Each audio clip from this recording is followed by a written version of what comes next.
Jesus spoke to them again in parables, saying, "The kingdom of heaven is like a king who prepared a wedding banquet for his son. He sent his servants to those who had been invited to the banquet to tell them to come, but they refused to come. Then he sent some more servants and said, 'Tell those who have been invited that I have prepared my dinner.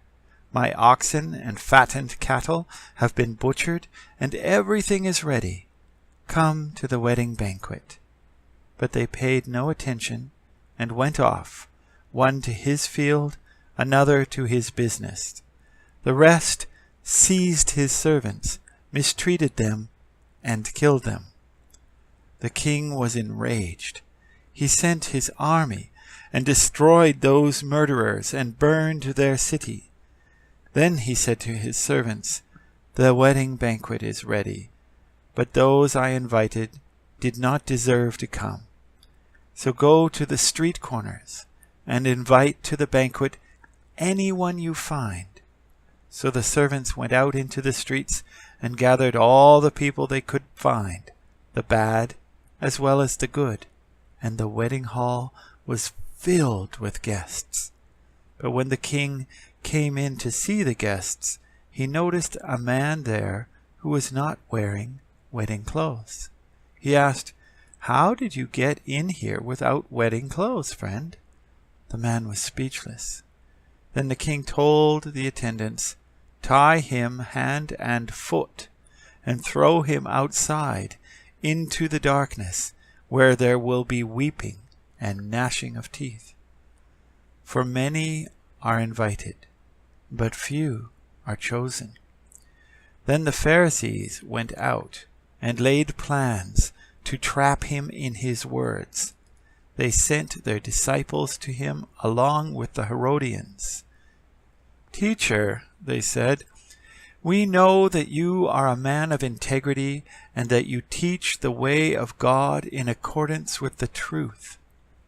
You aren't swayed by others because you pay no attention to who they are. Tell us then, what is your opinion? Is it right to pay the imperial tax to Caesar or not?'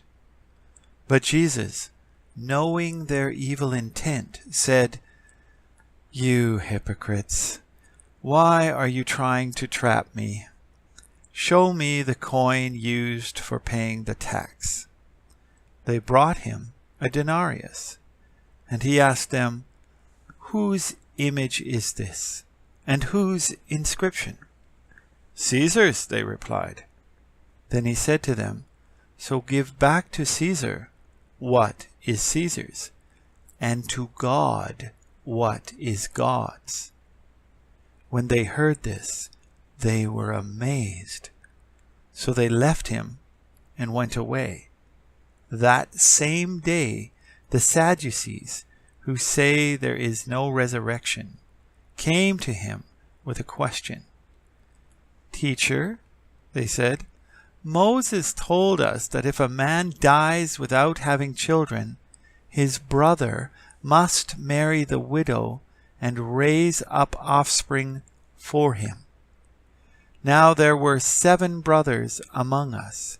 The first one married and died, and since he had no children, he left his wife to his brother.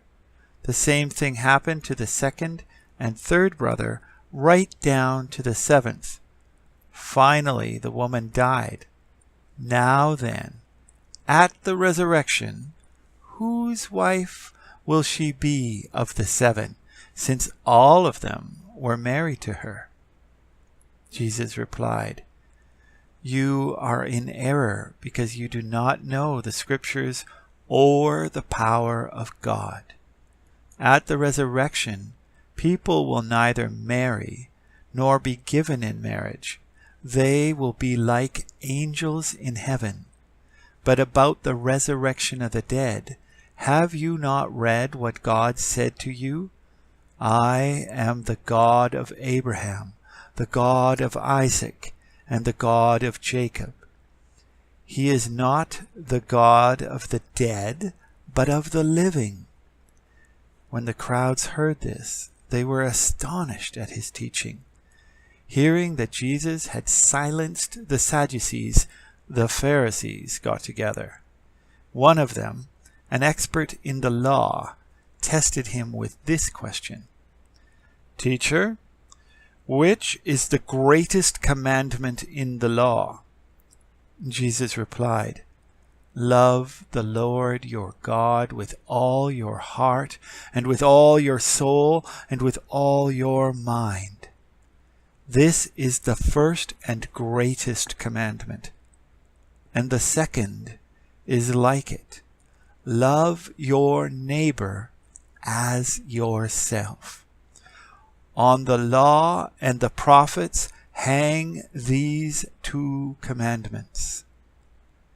When the Pharisees were gathered together, Jesus asked them, "What do you think about the Messiah? Whose son is he?" "The son of David," they replied. He said to them, "How is it then that David, speaking by the Spirit, calls him Lord? For he says, 'The Lord said to my Lord, sit at my right hand until I put your enemies under your feet.' If then David calls him Lord, how can he be his son?" No one could say a word in reply, and from that day on, no one dared to ask him any more questions.